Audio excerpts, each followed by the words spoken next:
Good morning, everyone. We'll start in a minute.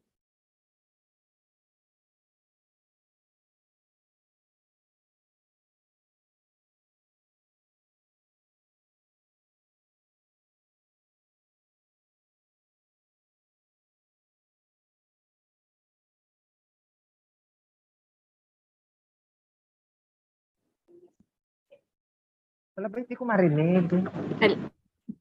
Hello, good morning, and welcome to the continuation of our seminar series by the Ateneo Center for Economic Research and Development, or ASERD. ASERD has been around since 1989.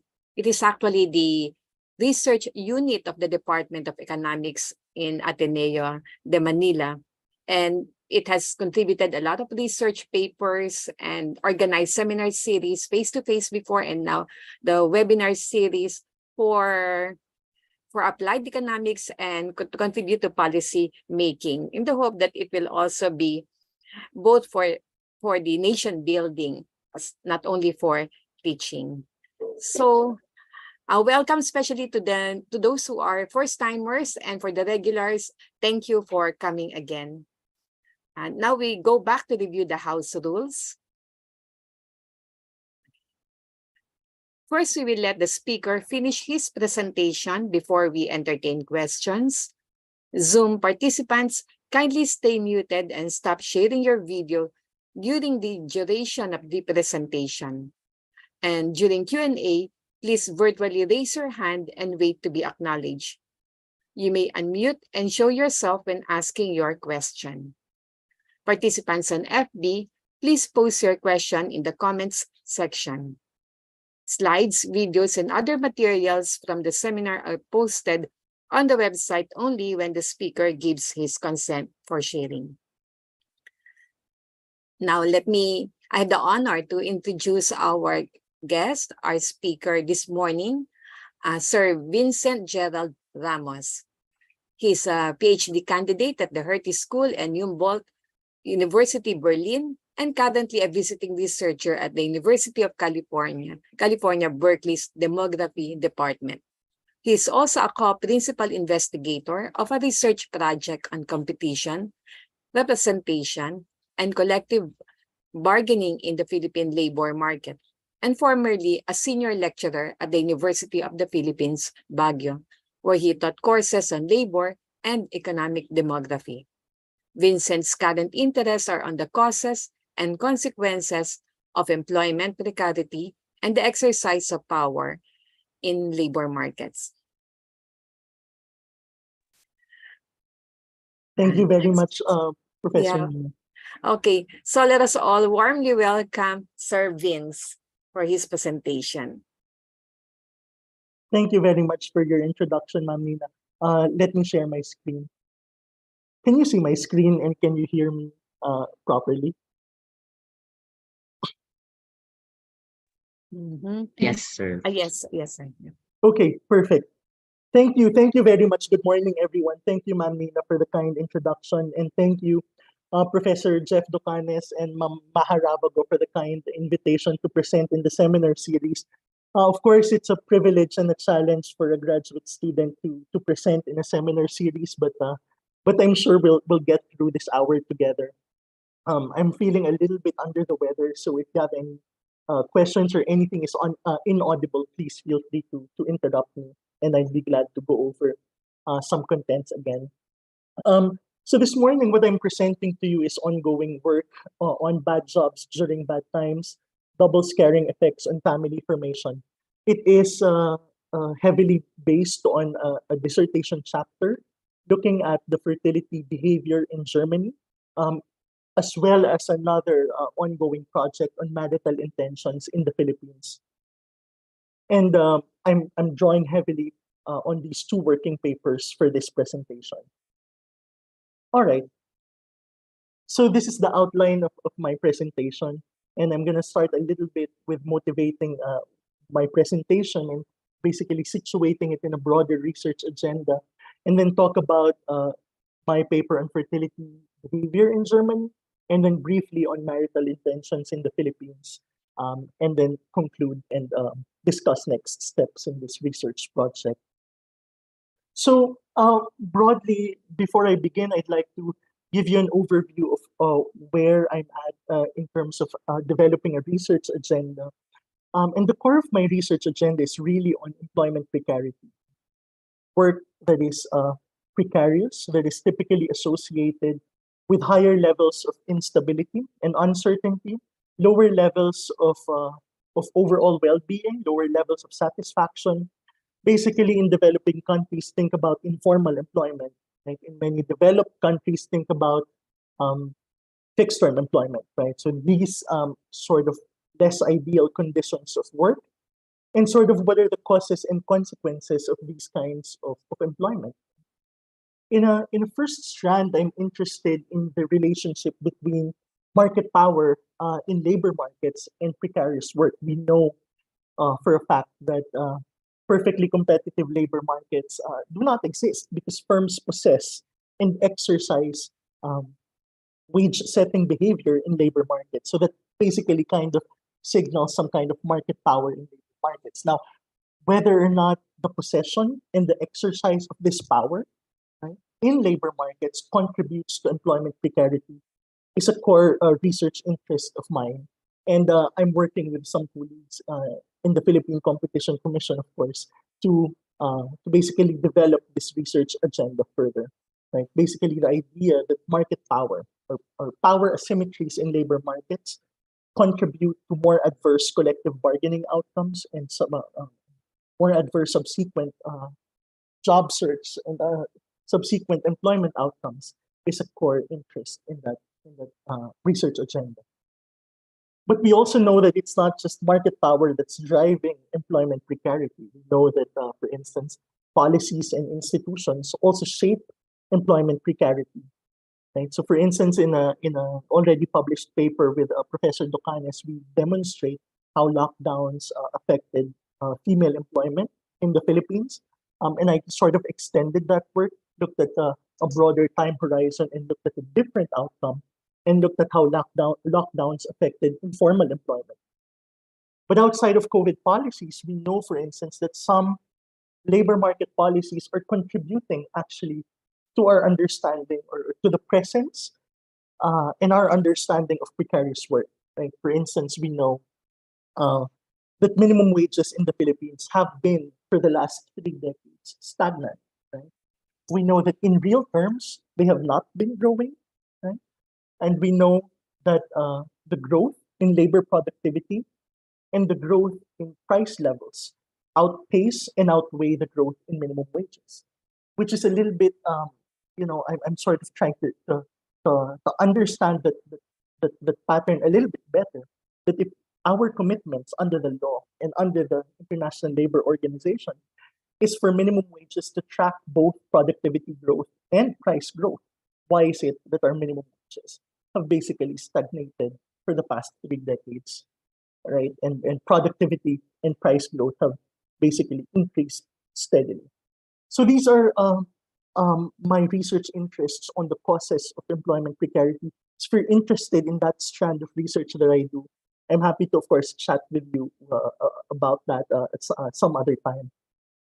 But this presentation is focused on the consequences of employment precarity, specifically on family formation. And I look at the, as I mentioned earlier, initial labor market conditions, right? What are the job conditions upon which people enter the labor market, right? Do they work in fixed term or do they work in permanent contracts? And how does that affect subsequent fertility behavior in the case of Germany or in the case of the Philippines, their current marital intentions. I'm going to talk a little bit more about these two papers in detail this morning. Now, uh, just a brief overview of this presentation. Now, we know that the conditions upon which people enter the labor market have been shown to affect a variety of later life outcomes, including employment, right, family formation, asset accumulation, etc. Right? Indeed, we know that one strand of the literature is saying that people who enter the labor market with more uncertain jobs, such as fixed-term jobs or part-time jobs, or jobs with third-party agencies, uh, have negative effects on these outcomes that I earlier mentioned. But we know that it's not just individual conditions that matter, right? Broader macroeconomic conditions upon entry also matter. We know, for instance, that the scarring literature is telling us that entering the labor market or graduating during a recession also has adverse effects on the outcomes that I earlier mentioned. And so the paper on fertility behavior in Germany basically looks at the intersection of both um, individual employment uncertainty and poor macroeconomic conditions upon entry, and how that affects a subsequent fertility behavior. But I also look at uh, basically precarious employment conditions among labor market entrants in the Philippines and try to understand whether marital intentions vary across different employment types in the Philippines. All right. Just a brief overview of what I find, and which I'll unpack in the coming minutes is, first is I use both survival analysis and matching methods on the German socioeconomic panel, and we find that entering the labor market with a fixed term contract as opposed to a permanent contract negatively affects first birth dates up to 10 years after labor market. And so it negatively affects first birth timing up to 10 years after entry.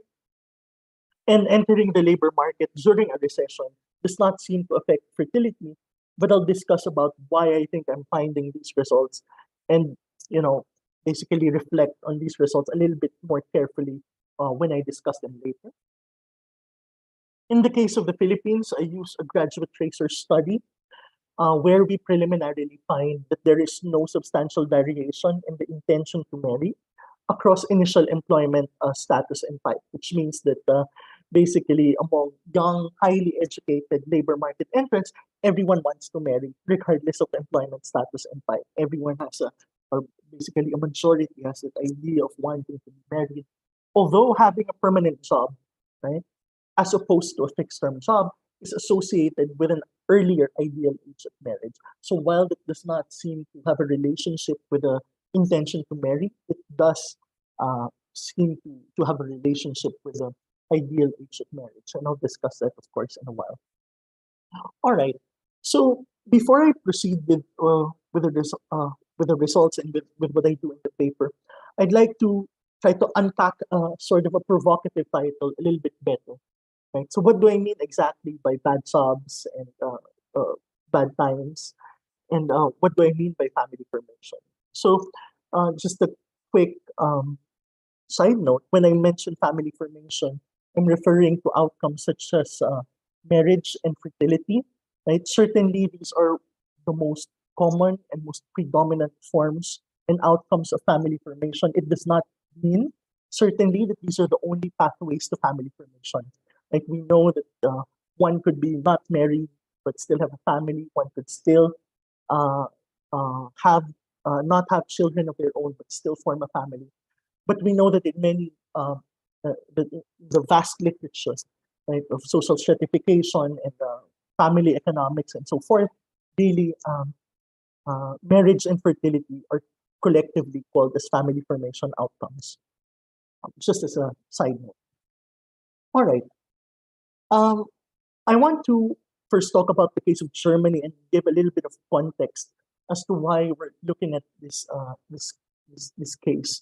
So, fixed term employment in Germany, which is comparable to, in the case of the Philippines, something like contractual work, right? So, work that expires after a certain period of time, right? Could be 6 months, 1 year, 2 years, etc. In the case of Germany, it's capped at 2 years.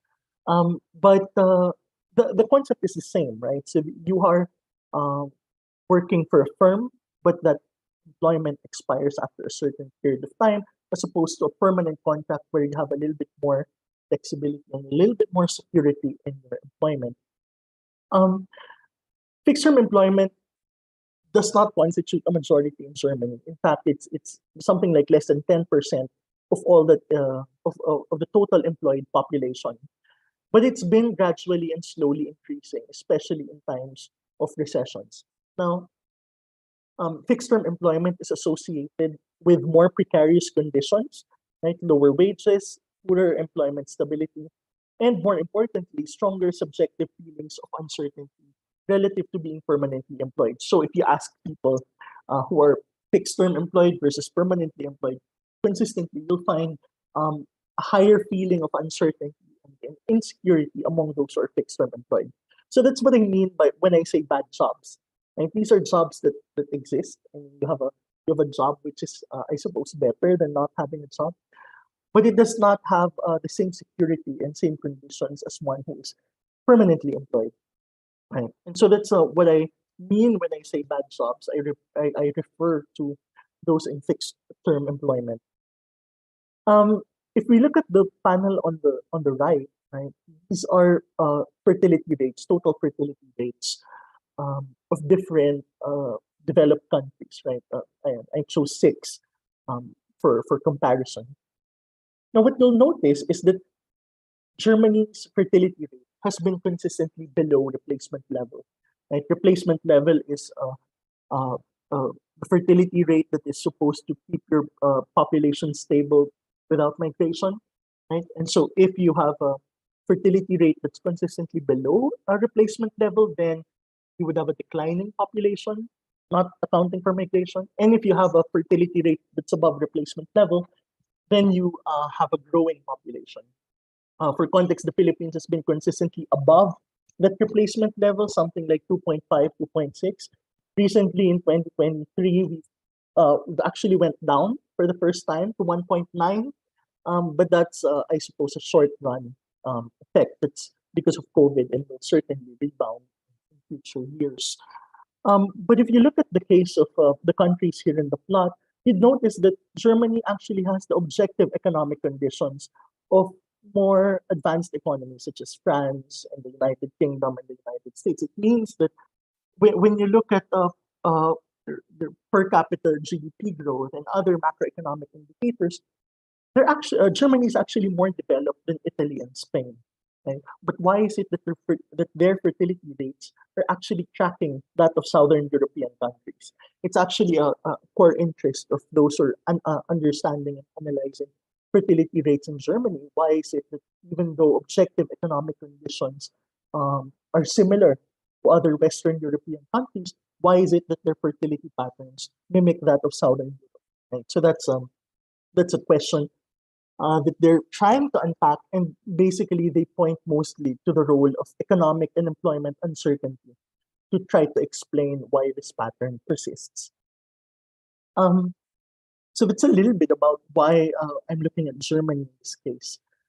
Now, I want to start by first talking about bad jobs, right? And talking basically unpacking a little bit better what or how bad jobs affect family formation, in this case, fertility. Now, there is a thick strand of the literature on the relationship between employment uncertainty and fertility.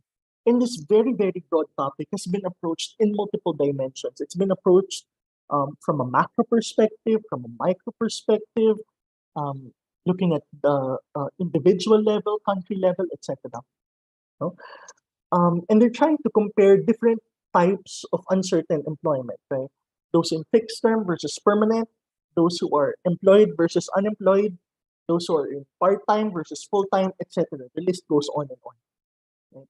But a small subset of this fixed strand of the literature is focused on fixed term employment upon entry. Basically, what's your first job upon graduation? Right? What they find in this rather thinner strand of the literature is that there is a negative effect on overall childbearing among those who enter the labor market with a fixed term contract.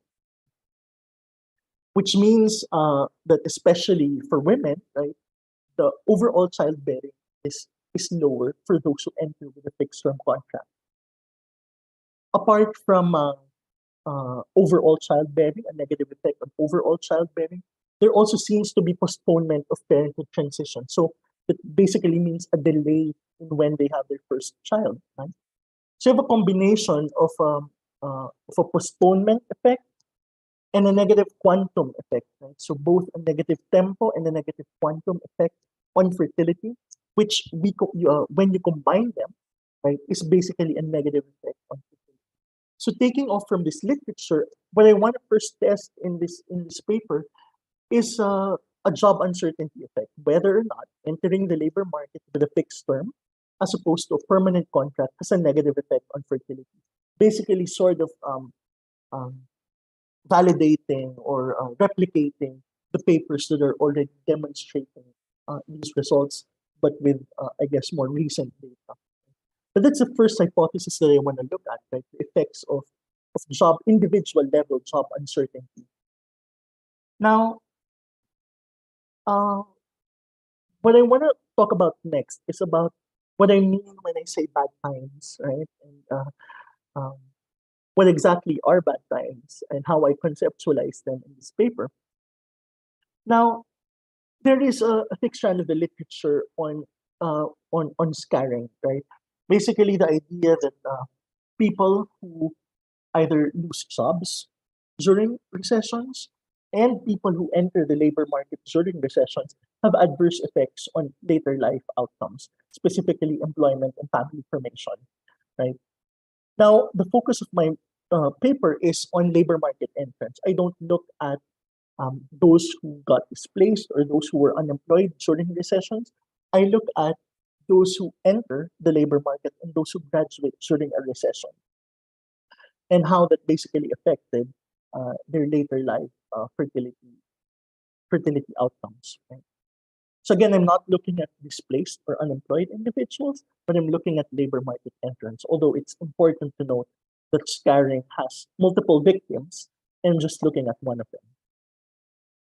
So what do we know about women who graduate during a recession? We know that first, they accelerate first birth, right? So in some contexts, they tend to accelerate first birth. So this is the case of South Korea and Germany.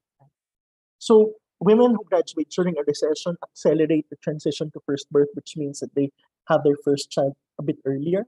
Right? But the effect on the number of children is a little bit unclear. It's higher in South Korea, right?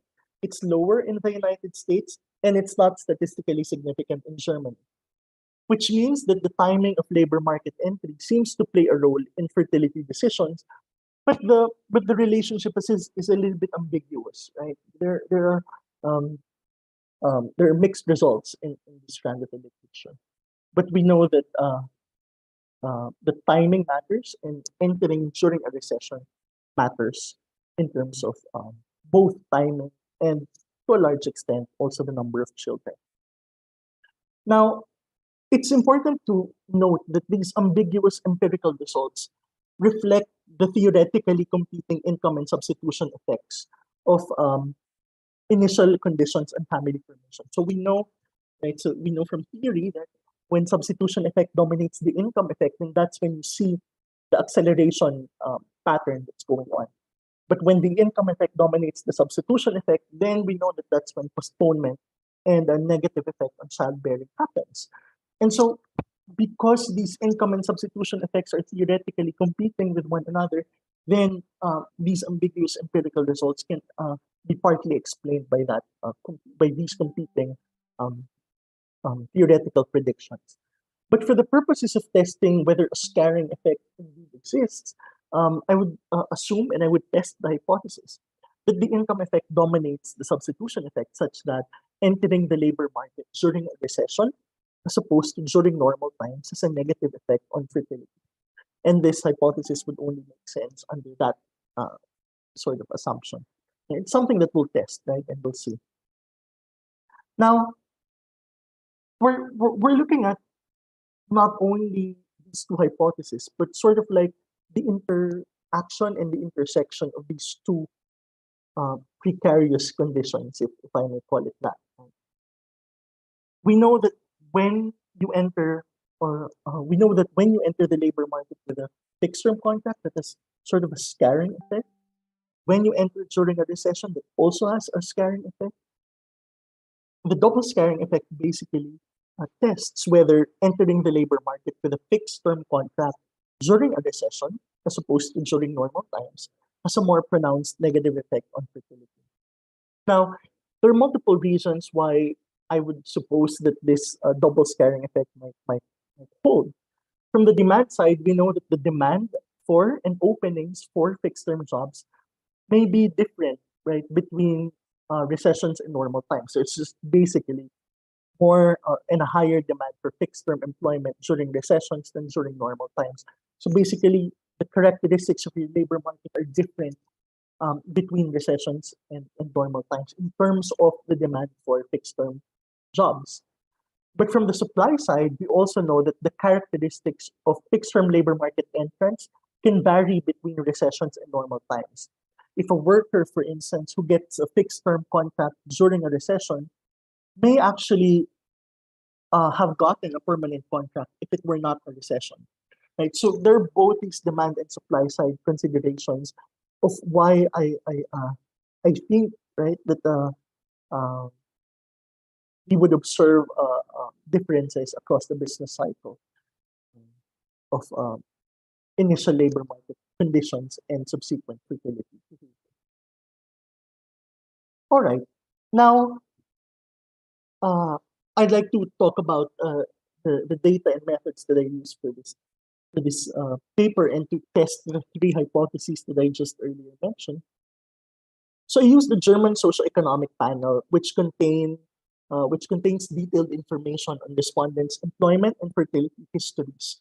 Right. So the German socioeconomic panel is one of the largest and one of the longest running panel data sets in the world. So that means that once a respondent is in the panel, right, they're interviewed every year, up to when they, withdraw from the sample, right? But the idea is, uh, uh, this is a true panel where people are asked prospectively every year. No? And I operationalize fertility outcomes in two ways. The first is having a first child within 5 to 10 years after labor market entry as a tempo measure. Right? So I'm basically interested in when exactly the first childbirth occurs, right? Whether that's 5, 6, 7, 8, etc. years after entry. Why I'm omitting 1 to 4 is because there is typically spacing, right, in Germany between having a first job or between entering the labor market and having a child and having a first child, and that's on average about 4 years. But in the results that I'll present later, I'll show to you what it looks like from years 1 to 4. But the results that we find are basically most pronounced for first 5 to 10 years after entry. So that's my timing measure, but I'm not just interested in timing, I'm also interested in a quasi-quantum measure and sort of like how many children does a woman or does a man have within 10 years after entry. So it's important to note that 10 years after labor market entry is not completed fertility yet, right? So if you enter at 24 years old, by 34 years old, it's not necessary that one has already completed the birth histories, right? Could be that they have children much later. And so this number of children within 10 years is more of like a quasi-quantum measure just to show whether we find some effects there. Okay. And again, in this presentation, I show both first child probabilities from 1st to 4th years and number of children 20 years after entry. Now, I'm interested in two labor market entry conditions. The first is I'm interested in their first job, and I'm not interested in their, if they work as a student assistant during college or if they work as a part-time worker in between high school and college. That's not my interest, right? So my interest is their first real job succeeding graduation or the end of their vocational training, excluding apprenticeships and military service. So I'm looking at their first real job after graduation, and I treat that as the actual first job. And then I look at whether that first job is fixed term or permanent. Huh? And excuse me. And second, I look at entry during a recession. So if they enter during a recession year, then that's just a dummy variable coded as one. So I basically look at entire recession years identified by the World Bank and the FRED databases. So Germany only has 4 recession years identified between 1990 and 2020. So I'm looking at post-reunification. And later I'll talk to you about the problems of using this indicator. But for now, I use these dummy indicators for recession years in the analysis. Just to give you a little bit of visual, I guess, a visualization of how I select my sample from the socioeconomic panel. So I use data from 1991 to 2020. So that's about 30 years. Right? I restrict the sample to only the years after post-German reunification. So that's 1991 onwards. Now, in this case, I want you to look at X and then treat it as the year of labor market entry, right? And Y as the some fertility outcome, right? Be that as having a first child or something. So in this case, Lena is captured in our sample, right? Lena enters the labor market in 2001 and has a child a couple of years later, right? So Lena is part of our sample. Jacob, the guy in the last bar, is also part of our sample because we know what we know his outcomes for the first 10 years after labor market entry. So Jacob entered the labor market sometime in 2003, right? And so even though the first childbirth occurs after this 10-year window, Jacob is still part of our sample. What we're excluding, basically, in the sample are, number one, people who already have children before entering the labor market. So Patricia, in this case, had a child before entering the labor market. So we exclude mothers and fathers in this before entry, but also people who are right censored, right? So for instance, here Max enters the labor market in 2016, which means that we don't know yet when exactly the fertility outcome occurs, right? It could be sometime later, but the idea is our observation on Max is right censored, and so we exclude right censored cases in the analysis. Now, just to give you an idea of how large of a sample we're working with, it's not large, right? So we've eliminated quite a lot because there's not so much information in the socioeconomic panel on whether the first job is fixed term or not, right? And so after retaining those where we have valid information on, we end up with something like 4,700 and 5,500 observations.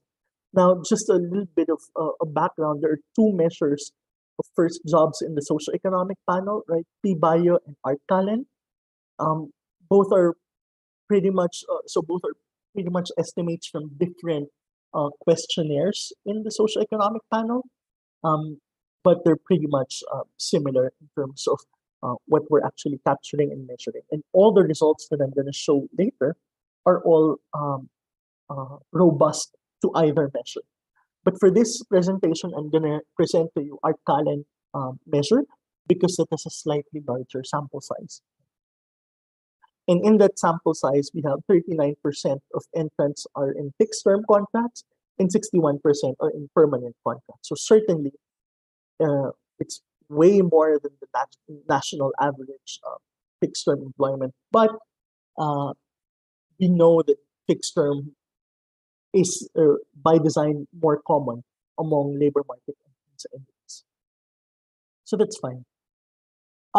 In terms of methods, I use both descriptive and quasi-experimental design. So for the first descriptive methods is I use a survival analysis and box proportional hazards model to estimate the time to event, right? So I'm interested in where exactly that first childbirth occurs within this first 10-year window. And I'm going to show you Kaplan-Meier survival curves, which show survival probability over time and whether that is different between fixed term and permanent and recession and non-recession entrants. And then I also show hazard ratios from Cox proportional hazards model to show the association between labor market entry conditions and survival time while controlling for potential confounders. it's important to note that I'm not making any causal claims from this descriptive analysis. What I'm showing is really just an association and just trends of survival across time. Okay? And by the way, when I talk about survival, I talk about having a child. Right? So that's the technical methodological term, I suppose, for survival analysis. But the event is having a child, and we're estimating the time to having a child. All right. But of course, there's an issue with this descriptive analysis that prevents us from making causal claims. There is selection into fixed-term employment and to some extent to labor market entry. We know that some individuals might be more likely to select into fixed-term or permanent contracts based on different socio-demographic variables, right? Based on their location, based on their level of education, and so forth, right? And so to partly address, we're not fully addressing the selection problem, but to partly address for the um, selection effect, selection bias, we partially address this through matching on characteristics before and during labor market. So we match variables on age at entry, sex, highest educational attainment, region of residence, migration background, etc.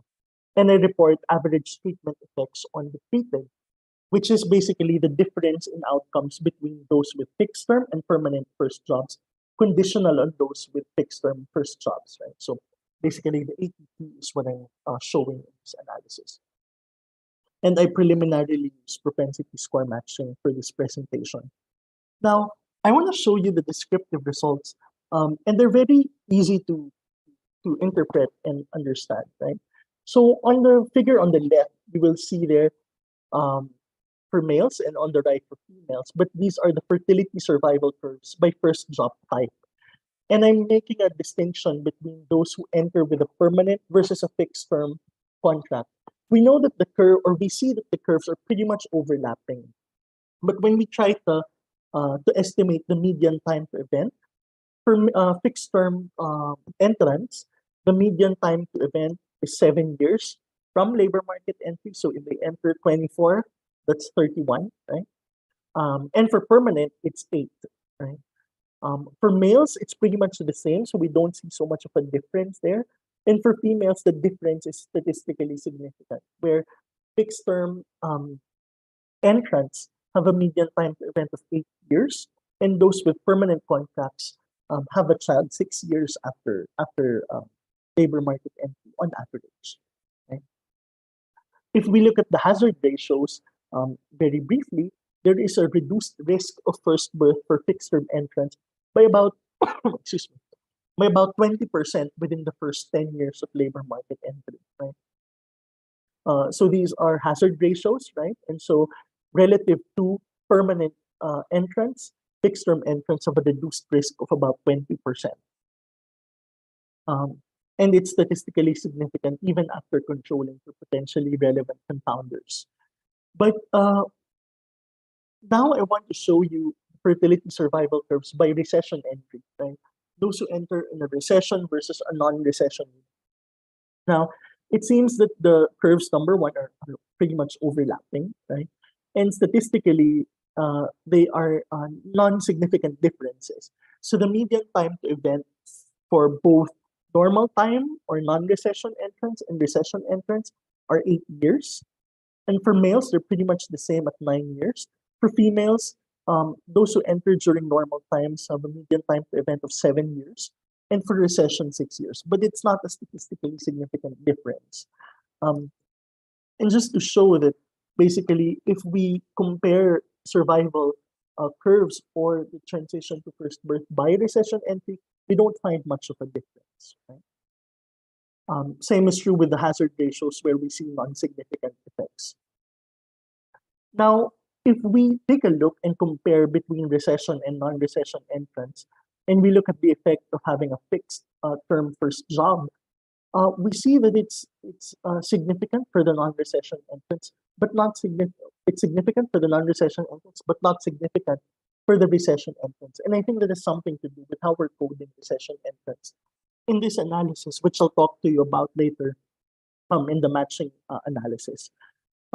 But for now, if it were true that we have a double scaring effect, then we expect that the recession coefficients are significant and lower than the non-recession coefficients, which we don't find in this case. Um, and that's reflected later when I talk about the matching results. Just very briefly on the matching results. Um, so here are the average treatment effects on the treated on entering the labor market with a fixed term first job, right? And so what we find is basically from years 5 to 10, people who enter the labor market with a fixed term contract have a lower probability of first childbirth by about something like 3.5 to 4 percentage points. And uh, that's robust to the inclusion of other social demographic variables. Now, in the first 4 years, we don't find any statistically significant difference because of the spacing between labor market entry and first childbirth. Now, if we look at the outcome on the right, on the number of children, we find that there seems to be uh, a, a weakly significant effect on the number of children within 10 years after entry and a non-significant effect within 20 years after entry. And again, I match respondents and observations based on characteristics before and during um, labor market entry. Now, just to show that our matching procedure has established covariate balance, I show here that after matching, right, the propensity to be part of either a permanent or a fixed term group is pretty much the same. So basically, our matching procedure did a good job in terms of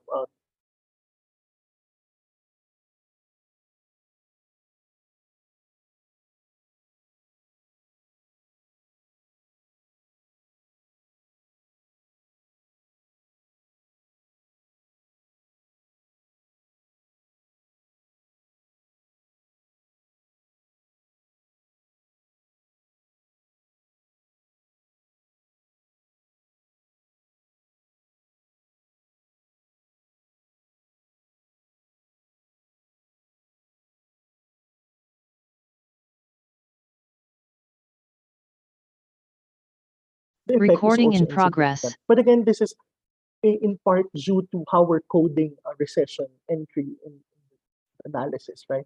So in this case, we're coding recessions as dummies, right?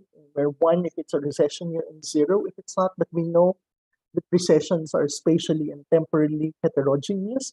And so it's basically by coding recessions as ones and zeros, we're losing all that heterogeneity spatially and temporally, which I think we're not capturing in this analysis.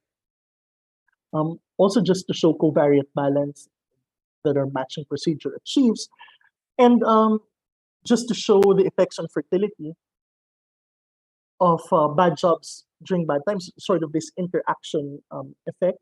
So if it were true that we have a double scaring effect and the recession entrance, the fixed term entrance during recessions have a lower and a more adverse fertility outcome, we would expect these recession years to actually be lower than the non-recession years. So we'd expect these coefficients to be slightly lower among recession entrants than non-recession entrants, which we don't find to be the case. We find very, very large standard errors in this case, which is again due to um, the, the less coarse uh, data that we're working with when I coded recessions as dummy variables.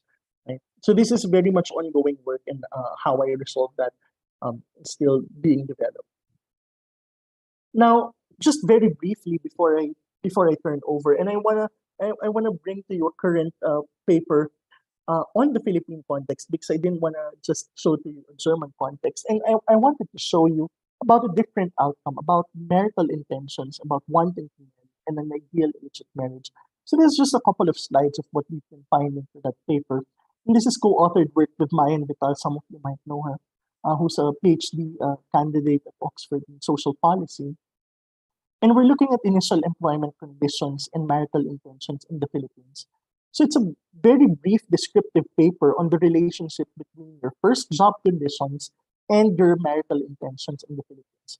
We use a 2014 graduate tracer study, which contains the characteristics of your first job and uh, your- basically your jobs after graduation and your marital status and intentions. Now, it's a little bit outdated, but this is the only data set that contains both employment conditions and marital intentions to the best of our knowledge. And among highly educated young adults, our question is, are employment conditions associated with wanting to be married and with the expressed ideal age of marriage? So the reason why we're saying highly educated young adults is because um, this is a survey only among college graduates, right, which is a minority of the Philippine population. But again, these results are only, um, uh, I guess, applicable to college graduates, which means a highly educated segment of the Philippine population. Um, we retain those who've never been married and we analyze the likelihood of a positive marital intention. And among those with positive marital intentions, we analyze the differences in ideal age of marriage by employment status and type.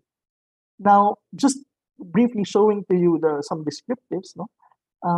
We know that what we find is that regardless of your employment status, whether you're employed, unemployed, or inactive, and regardless of your employment status, uh, right, regardless of what, this is a wrong thing, but regardless of employment status and employment type, um, positive marital intentions account for about 90 to 95% of the respondents, right? So that means, therefore, that there's not so much difference regardless of employment status and type, right? Everyone, college students want to get married.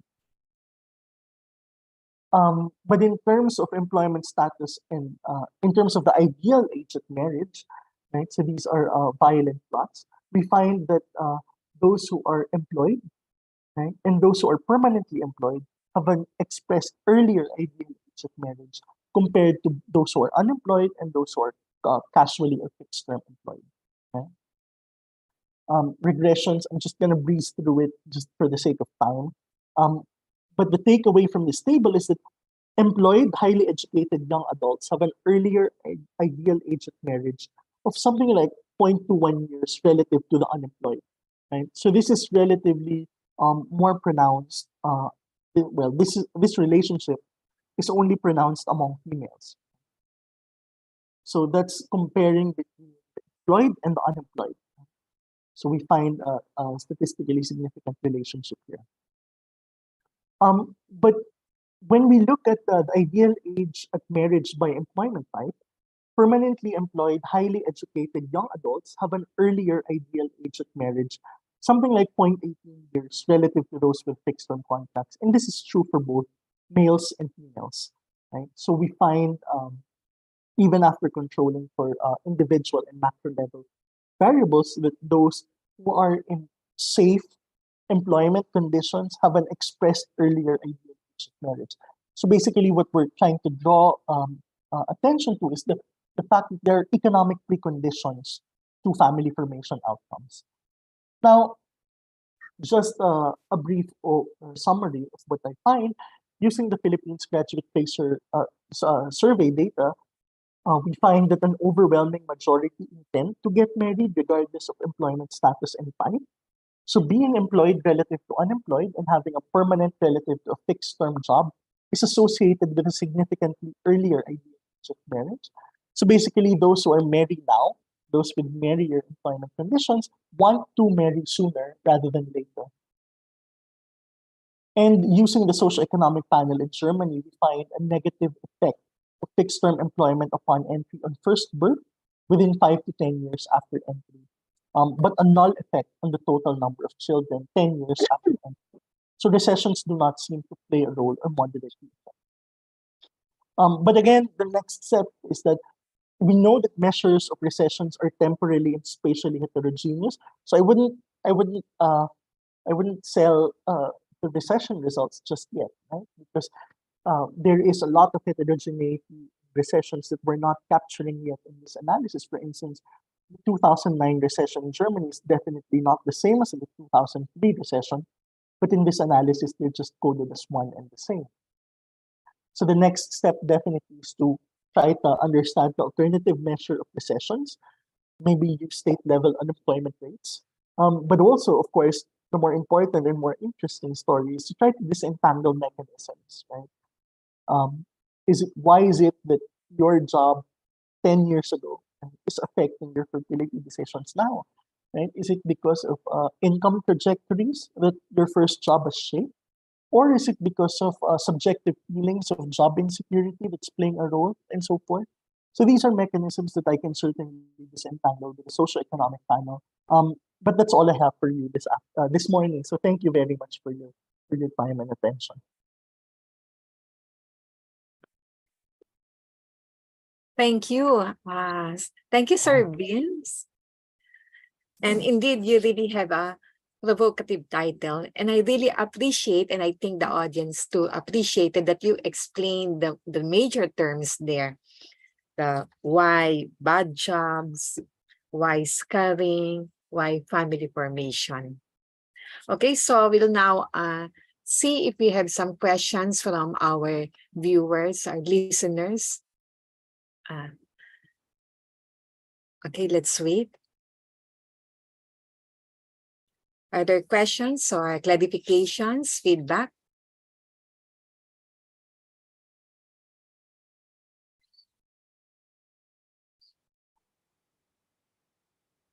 Okay, just while waiting, no, I'm just curious suddenly. What's the average marrying age in Germany, and then compare it to, say, a developing country like the Philippines?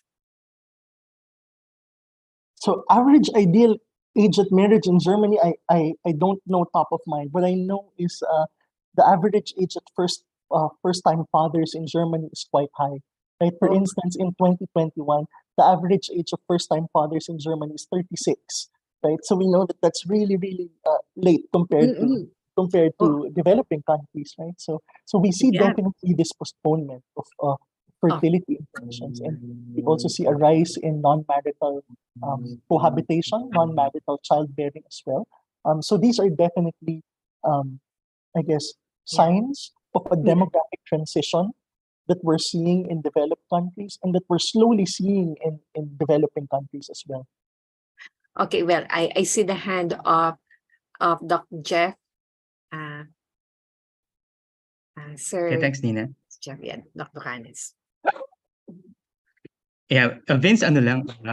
So in Germany, presumably there are many social safety nets in place, including what is common in many developed countries, yung support for having children.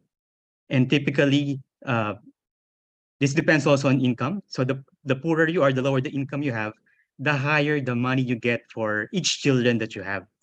Are you saying that, is one implication of your finding that these kinds of support are not, sufficient? And second point, well, presumably yung ding level of benefits that yung child benefits, this also change over time, di ba? Whether in terms of the level of benefits they get in real terms, tsaka siguro the number of support that and types of support that they get. Is that something that you incorporate in your analysis? Thanks. Thank you very much, Professor Sir Jeff. So exactly, no, so Germany and as well as many countries with very low fertility rates, Germany, Italy, or also Scandinavian countries, they have incentives, more like financial incentives, tax incentives for childbearing, also child support.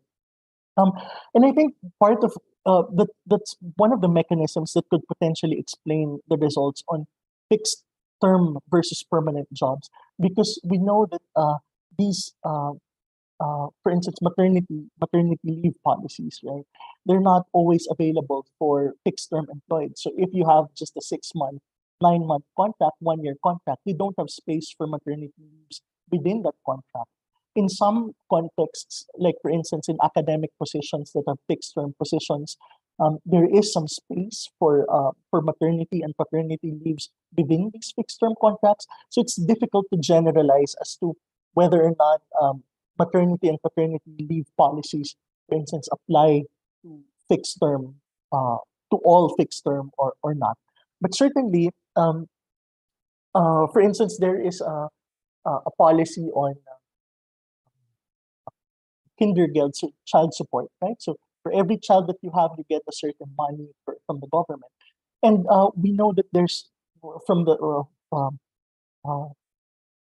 from top of mind, it doesn't vary regardless of your employment type, right? So whether you're fixed term or permanent, you're still entitled to the child money support, right? So you're still eligible for that. So as long as family support policies and these child support policies do not are not differentiated between fixed term and permanent, I think that's that doesn't really bias the result. What it does is if there are certain benefits like maternity and paternity policies that are only available for permanent rather than fixed term, then that's a mechanism that should be explored further. Thank you. Thank you, Sir Jeff. A follow-up question, Sir Vince, on that one. When you mentioned fixed term employment, it's like referring to contractuals here in the Philippines. Now, did you make any distinction, because it's a first job fixed term employment, did you make any distinction between, say, those who are less than 6 months or just 6 months to 1 year, or there is no need for that in your paper? Like, what if the first employment is just 1 month? 1 month graduate assistant or teaching assistant or something like that. Thank you, Ma'am Nina, for the question. So that's actually a really important, I guess, question and part of the analysis. So in this analysis and with the socioeconomic panel, we cannot make the distinction as to the length of the fixed term job, fixed term first job. So we don't know certainly whether that first job is a 2-year contract or a 3-month contract or a 6-month contract. What we know is that their first job was a fixed term contract. Certainly, that has the length of a fixed term contract will affect the results, right? So, somehow. So one way to test that is to try to analyze the number of occupational switches after the first job, right? So how many jobs did the individual have between that first job and between having that first child? Then you'd know whether or not having a fixed term first job relates to higher labor turnover rates. And of course, it's a more unstable and insecure labor market trajectory. So this is something that we can test, but certainly to look at the differences between the types of fixed term employment is one limitation, I suppose, of this analysis that I can't look into. Okay, thank you for that clarification. Do we now have any question from our listeners?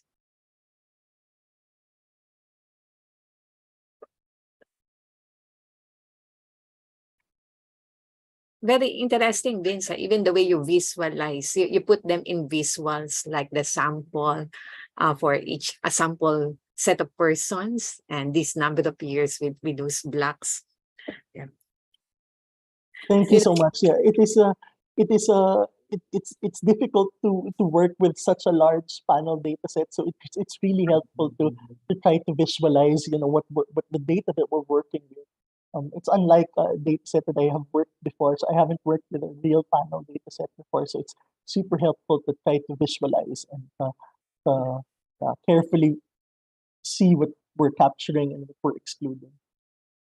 Okay, some of our audience here, they're students. So what are the challenges in doing this kind of research? For example, is it something that is easy to replicate now that you have done it, or there are still a lot more issues that you have to really look deeper?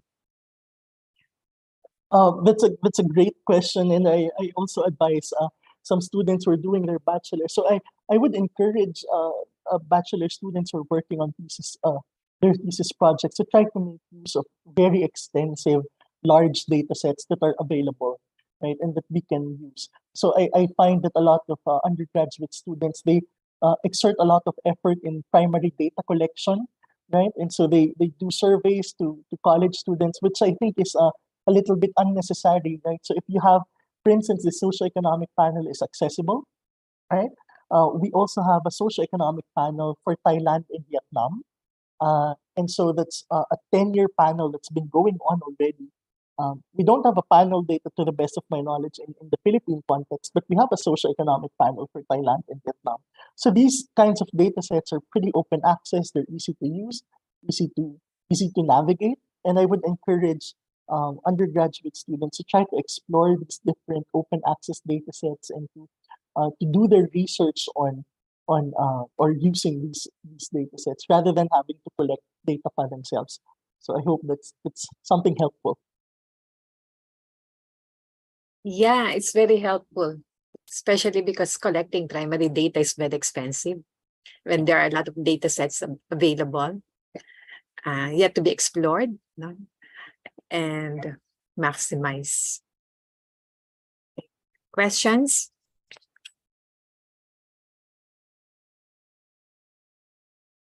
Sige, isa pa. Clarification on some terms lang. You mentioned completed fertility. What age are you referring to when you say completed fertility? Yeah, so it depends. So in many fertility, in most demography articles that I've been seeing, completed fertility for females is up until age 49, right? So they look at the window from age 16 or 15 to 49. And then basically after 49, they consider that as a censored case already in the analysis. So completed fertility would be something up to, for females, is up to the end of the reproductive period, which of course varies from person to person. But by and large, if you're looking at the entire data set, then one can assume that 49 is a pretty safe, I guess, window. Yeah. So for this study, it's only up to that cutoff. So for this study, I look at the first 10 years. So Okay, after yes. labor So market entry. Yeah. So it could be, so it's not yet completed fertility that I'm looking at because kung nag-enter ka ng labor market ng 24, tapos 34 ka lang ng 10 years, hindi pa yung completed fertility, diba? So meron pang a couple of years for that. So I guess it's one limitation, but one can also, we can't look at completed fertility rates, completed fertility in this paper because dadami naman yung attrition mo in the sample. So the dami yung mawawala sa sample mo. So there's the trade-off na that you had to balance. You know, I found it interesting when you mentioned that the recession is scattering effect na the recession, whether it's a recession or not, it did not seem to, tama ba if I got it properly, correctly, it did not seem to affect the number of children first 10 years and the next 20 years, no? Regardless whether you enter the market in a recession or not. Yes. Yes, that's actually a super interesting finding for me, but also it's something that I'm not fully convinced personally. So that's the part of the presentation that I think I wouldn't, advertise or I wouldn't hedge on that completely because I think that there's so much heterogeneity in recessions in a local level, right? So for instance, different states or different regions have been affected by recessions differently. Different sectors have been affected differently. And so one cannot simply code 2009 as a one recession, right? Because it could be that the recession was only felt in certain regions, in certain areas, right? And so it would be, I guess, you would fail to capture that heterogeneity if you were coding it in such a binary way. Oh, for our students doing their research, has there been any study in the Philippines on the effect of recession on family formation? Did you encounter any study like that So in the country? no, we So have it's an not. open At least, research. it certainly is an open field, and I could only encourage people who are looking at fertility, but also, for instance, there's so many interesting fertility questions, family formation questions in the Philippines that are pretty much unanswered. For instance, we have hit a 1.9 fertility rate in the Philippines in 2023, 2022. Right, that's the lowest historically. So what are the implications of that? Is certainly something that may be of interest to students who are who are interested in these topics. And you had a side comment that it seems to be, it may be something that is transitory because of the COVID effect, and it might just go back to the normal over 2.1 replacement rate. Diba? So it's something that we have to find out. We're curious, no? Baka slight temporary dip yun. But if Exactly. it holds at less than 2, then that's a significant change, Yes. a dramatic change from our usual replacement fertility. Yes. And it's super hard to, I mean, it's really difficult to make these predictions. I mean, at the start of the pandemic, the Commission on Population and Development actually predicted an increase in fertility Yeah. because of COVID, but we didn't see that increase, right? So they were assuming that the substitution effect will dominate the income effect, and so we'd see an increase in fertility, but that didn't happen. We see actually a dip in fertility rates because of COVID. So it's very interesting. It's very difficult to predict, but it certainly will be interesting in the next couple of years to see whether we see that rebound or we see a persistent decline. Yeah, that's right. Yeah.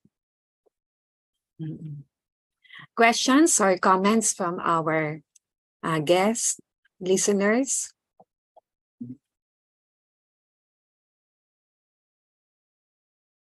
Ako meron lang. Ayan, Sir Jeff. Yeah. Yeah, ano lang, Vince, final comment lang. I think the paper will be strengthened if you don't just look at what type of their first job is, pero yung length of time that they were of that type in job. Kasi I'm sure within the fixed term, within the workers with fixed term entry, iba-iba din yun eh. Baka after 6 months, yung iba nakakuha na ng permanent, yung iba nagstay pa rin as a fixed term. So if the mechanism was what you said earlier, then the longer they were in a fixed term contract, dapat mas malaki yung effect nung delay in having children, for example. Yun lang. Thank you, Sir Jeff. Actually, that's a really important point, and that's I think a pretty how would you, so that's a plausible direction of this paper. But I won't be able to do that with the socioeconomic panel, but we have access to the administrative register data of Germany. So that's actually like millions of social security records of German employees, right? And we can actually track their employment histories over time. So if I'm interested in more of like the length, the type of their employment conditions and duration, and how that affected their subsequent job patterns, then that's the appropriate data set for that. And I think it's worth looking into that data set to try to piece out these differences between the fixed term employed a little bit more carefully. So thank you for that recommendation, Sir Jeff. We'll certainly look into that. Okay, thanks, Vin. This is my last, Vince. Ano lang to, definition or clarification. Kasi you use the term fertility hazard ratio and fertility survival curve. Can you just explain that a bit more? Parang pag-isip mo, fertility hazard, is it a risk type of thing? Yeah. Yeah. So in the fertility survival curve, so what we're plotting is our cumulative survival probabilities over time. So that means, therefore, that I'm looking at the years from labor market entry, so 0 to 10, and then I look at how many people have had children in each year after that. Okay. And so habang pababa siya ng pababa, right, dumadami yung mga kakaanak, yung mga nag-survive. So the event is fertility. But the technical term is survival. So it's not the survival of the first child. No, it's reaching the event, which is having a first child. Okay. Exactly. Yeah. I mean, and the hazard? It's super tricky. And hazard ratios are basically the hazard of an event happening, right, relative to a certain reference category. So it's the same. No? So it's comparable to a risk. So it's similar to an odds ratio, But in event history analysis, they call it a hazard ratio, and the outcome instead of odds is the hazard to an event. I hope I'm not butchering that, Sir Jeff, or any statistician in the room. But yes. Naisip ko kasi from the medical, clinical perspective, the fertility, the risk, pero hindi yun. It's more statistical definition. Okay, any last question or comment?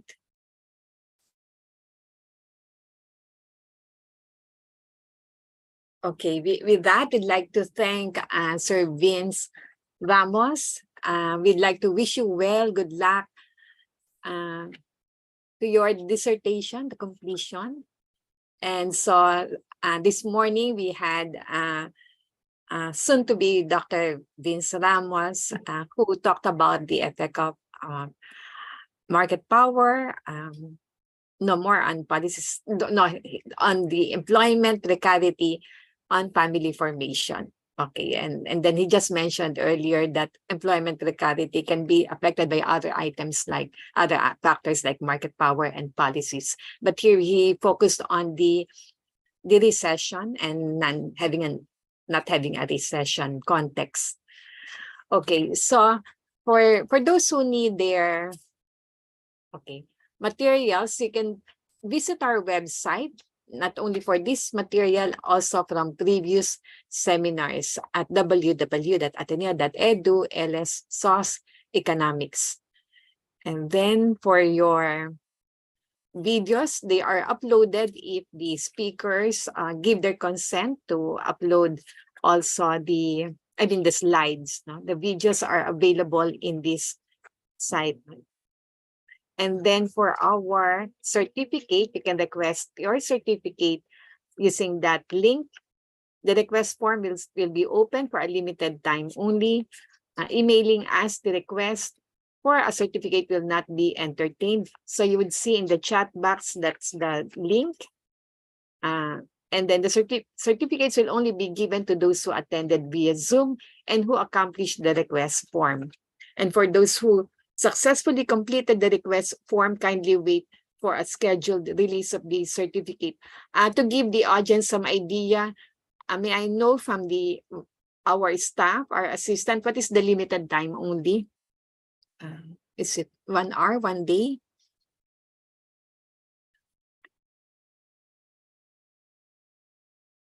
One hour po, ma'am. 1 hour. Okay. Now, for those who would like to have pictures with our speaker, we invite you to turn on your cameras if you'd like to have a souvenir picture of this event. So we can have our picture taking. Thank you, Bea. Thank you, Sir Jeff. Thank you, Neil. Sir Hogar, and okay. I leave it to you, Miss Pritams. Okay. 1, 2, 3. Another. 1, 2, 3. Last. 1, 2, 3. Thank you. Okay. Again, thank you very much, this Sir Vince, and this concludes our seminar series for this morning. Thank you also for attending. Thank you, Ma'am Nina. Thank you, Sir Jeff. Thank you. Goodbye and have a good day. Recording stopped.